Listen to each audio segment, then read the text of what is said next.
Olá, amigos e irmãos. O tema de hoje é em palavra e ação. Romanos 15:18. Jesus fez severas advertências aos escribas, aos saduceus e fariseus. Jesus denunciou a hipocrisia deles, pois eles falavam e não faziam. Instruíam os outros, mas nem sequer colocava o dedinho na prática das boas obras e na misericórdia. Gostavam dos primeiros lugares e de visibilidade. Sobre eles, Jesus disse o seguinte: fazei e guardai tudo o que eles vos disserem, mas não lhes imiteis as obras, pois não praticam o que dizem. Mateus 23:3. Eram mestres da fala, mas ignorantes e omissos nas práticas. Se apresentavam como paladinos da verdade, mas viviam a mentira. Se exibiam como os arautos da legalidade, mas eram transgressores obstinados das leis de Deus. No texto básico encontramos um real exemplo de quem fala e faz, de quem ensina e pratica, de quem tem palavra e tem ação. Jesus, ao arregimentar a nova comunidade da fé, ensinou sobre a felicidade do seu reino. Falou que a felicidade dessa nova comunidade estava intimamente relacionada à transformação de vida que foi operada por Jesus, que recriaria pessoas com o padrão Jesus Cristo, onde pecadores se transformariam em verdadeiros poemas de Deus, para viver as boas obras que Deus preparou para que andássemos nelas. Efésios 2:10. É certo que essa felicidade celestial nunca existirá numa vida de fachada, de superficialidade e de faz o que eu digo, mas não faço o que eu faço. Esses saduceus e fariseus hipócritas não aceitaram viver a vida da nova comunidade de regenerados, que era uma vida de palavra e de ação. Jesus proferiu 8 bem-aventuranças, que seriam experimentadas por quem aceitasse viver a vida autêntica, a vida transformada pelo poder do Espírito Santo. Estes seriam verdadeiramente felizes, os bem-aventurados, e viveriam com palavras e com ação. Vida hipócrita não granjeia tal felicidade. Talvez consigam um simulacro vazio de aparente felicidade, mas nunca a bem-aventurança. Somente uma vida autêntica pode usufruir as bem-aventuranças dos ensinos de Jesus. Os hipócritas da religião perderam as 8 bem-aventuranças e no final ouviram 8 reprimendas em forma de ais, demonstrando que a recusa do padrão da nova comunidade acarretaria em muito sofrimento. Para os que ouvem e atendem, 8 bem-aventuranças. Para os que rejeitam e são rebeldes, 8 ais. Paulo foi um paladino do Evangelho. Paulo desbravou o Império Romano plantando a boa semente. Paulo pagou um alto preço, mas cumpriu cabalmente o seu ministério. Foi um excelente exemplo a ser seguido na abnegação, na entrega a Deus e no zelo pelo Evangelho. Foi exemplo de palavras e de ações. Exemplo de quem fala e faz. Por isso pode ser seguido. Paulo foi usado por Deus e agradece a graça que lhe foi concedida, tornando-o servo de Deus. Paulo realmente se gloriava nisso, em ser escravo de Jesus, escravo de Deus. Ele se alegrava em ser útil, levando gentios e judeus à fé no Salvador Jesus.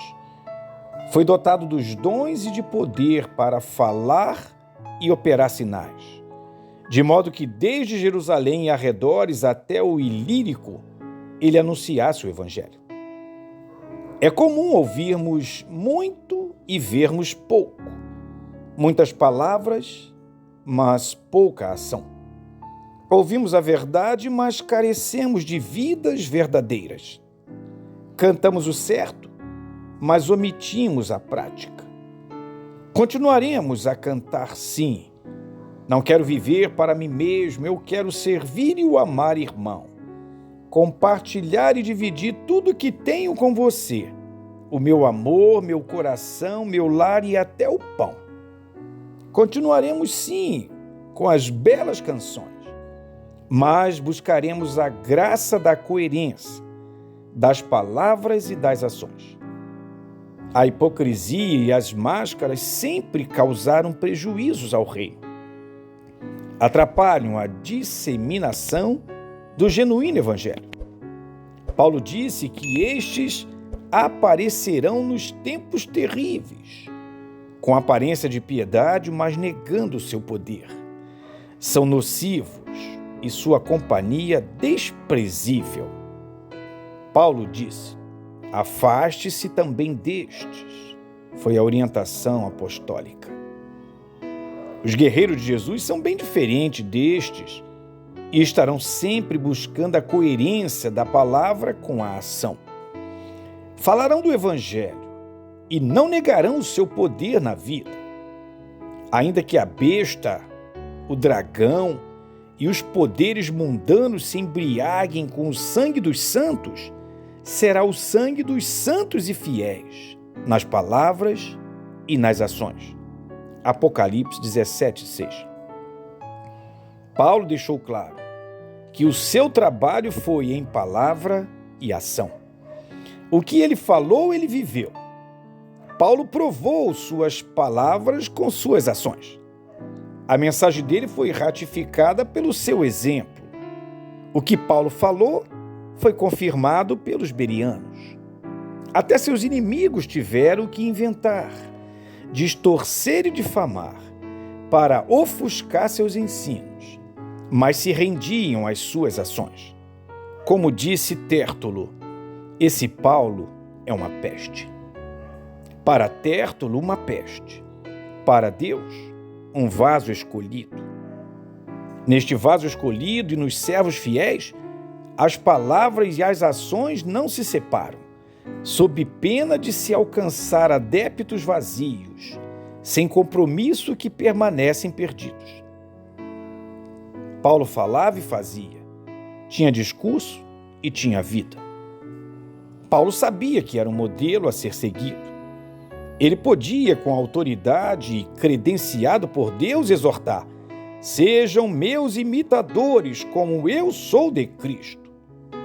Nestes dias de tantas pregações, de tantos textos compartilhados, quando todos se tornaram mestres, pregadores e conselheiros, precisamos ver as ações que autenticam as mensagens. Carecemos ver na prática as ações e o poder da mensagem proferida ou compartilhada. Como disse Jesus aos hipócritas, eles atam fardos pesados e os colocam sobre os ombros dos homens, mas eles mesmos não estão dispostos a levantar um só dedo para movê-los. Mateus 23:4. Pensando nos faladores, Jesus disse: obedeçam-lhes e façam tudo o que eles lhes disserem, mas não façam o que eles fazem, pois não praticam o que pregam. Mateus 23:3.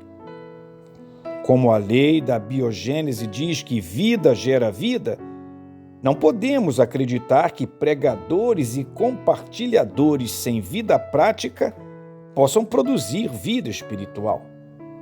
Se lhes falta a coerência das palavras com as ações, falta-lhes a verdade e não merecem crédito. É certo que Deus é poderoso para alcançar perdidos como bem lhe aprouver, mas o ideal é que o pregador viva o que prega e demonstre o que fala, em ações autenticadoras da mensagem. Quem compartilha, certifique-se de que a vida vai junto. Jesus é exemplo de quem falava e fazia. Com autoridade dizia ele: vinde a mim, Jesus era o mestre das divinas palavras, o mestre do perfeito exemplo. Paulo seguia de perto e viveu em palavras e ações. Eu e você somos seus herdeiros e não podemos falhar. Como Timóteo, nos fortaleceremos na graça e falaremos como o apóstolo, esquecendo-me das coisas que ficam para trás e avançando para as que estão adiante, prossigo para o alvo. Filipenses 3, 13 e 14. Nem eu, nem você iremos desistir, pois nós não somos dos que retrocedem e são destruídos, mas dos que creem e são salvos. Hebreus 10, 39. Iremos em frente, falando, pregando e praticando, com palavras e ação. Se assim não for, para que viver? Como disse Tiago, quem é sábio e tem entendimento entre vocês, que o demonstre por seu bom procedimento, mediante obras praticadas, com a humildade que provém da sabedoria. Contudo, se vocês brigam no coração, se vocês abrigam a inveja, a amarga ambição egoísta, não se gloriem disso, nem neguem a verdade. Esse tipo de sabedoria não vem do céu, mas é terrena, não é espiritual e é demoníaca. Pois onde há inveja e ambição egoísta, aí há confusão e toda espécie de males. Portanto, amados irmãos e amigos, vamos viver em palavras e em ação. Amém.